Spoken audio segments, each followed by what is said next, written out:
একে অপরকে মহাব্বত করবে তো দূরের কথা, নবীকে পর্যন্ত ঘৃণা করে।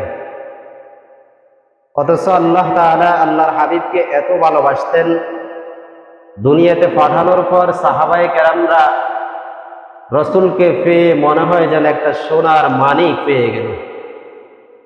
কিন্তু সেই নবী দুনিয়ার জমিন থেকে চলে গেল, নবীকে নিয়ে এক একবার এক একটা কটূক্তি করতেছে, উপহাস করে, ঠাট্টা বিদ্রুপ করে, বিভিন্ন জায়গা থেকে স্লোগান দেওয়া হয়। বর্তমান সময়ে আসার পরেও এখনো আল্লাহ রসুলকে নিয়ে কটূক্তি করে।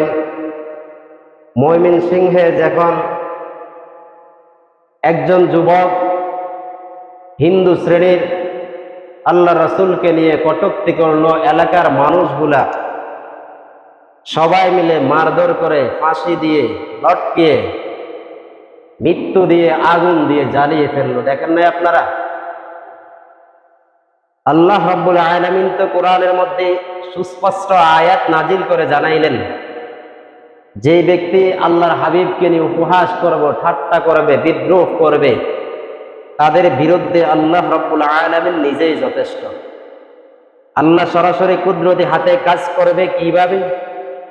আমাকে আপনাকে দিয়ে যারা বিধর্মী তাদের কাজ করবে, আলেম ওলামাদেরকে নিয়ে, আল্লাহ প্রেমিক লোকদেরকে নিয়ে, যুবকদেরকে নিয়ে, বৃদ্ধদেরকে নিয়ে, যারা নবীদেরকে নিয়ে উপহাস করবে, তাদের বিরুদ্ধে আচরণ করার জন্য আল্লাহ রাব্বুল আলামিন এমন ভাবে লোক তৈরি করে দিবেন, মানুষ টেরও পাবে না। ঠিক তেমনি হয়, যদিও আজকে রসুলকে নিয়ে উপহাস করে মনে হয় যেন পালিয়ে যাবে, পালানোর সুযোগ নাই। দুনিয়ার চিচি কামরায় প্রত্যেকটা মানুষ যে চুরি করে, চোরের অন্তরে ভয় থাকে, যদিও চুরি করে কখন জানি ধরা পড়ে যায়। শুধু দুনিয়ার সিসি ক্যামেরায় ধরা পড়ে না, এই সিসি ক্যামেরা থেকে যদিও আলোক হয়, আল্লাহর সিসি ক্যামেরা থেকে বাঁচার কোনো সুযোগ নাই। এই জন্য আল্লাহ রাব্বুল আলামিন কোরআনের মধ্যে আয়াত নাজিল করে জানায়া দেয়, ইন্না কাফাইনাকাল মুস্তাহজিঈন। আল্লাহ বলেন, হে বন্ধু, যারা আপনাকে ঠাট্টা করবে, বিদ্রোহ করবে, উপহাস করবে, তাদের বিরুদ্ধে আমি রবই যথেষ্ট।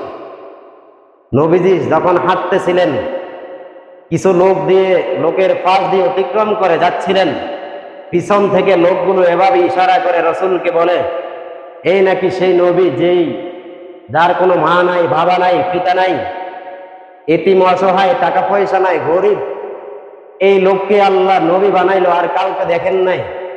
সাথে ছিল জিব্রাইল আমিন। তাদের দিকে এভাবে হাত ইশারা করলেন। ইশারা করার পরে তাদের শরীরের মধ্যে বিসি বাসডার মতো উঠতে শুরু করলো। কিছুক্ষণ পরে এই বিসি বাসডাগুলা পাকতে শুরু করলো। কিছুক্ষণ পরে পুঁজ বের হতে শুরু করলো। কিছুক্ষণ পরে তাদের শরীর থেকে চামড়াগুলো ঘষে ঘষে ঘষে জমিনে পড়ে যায়।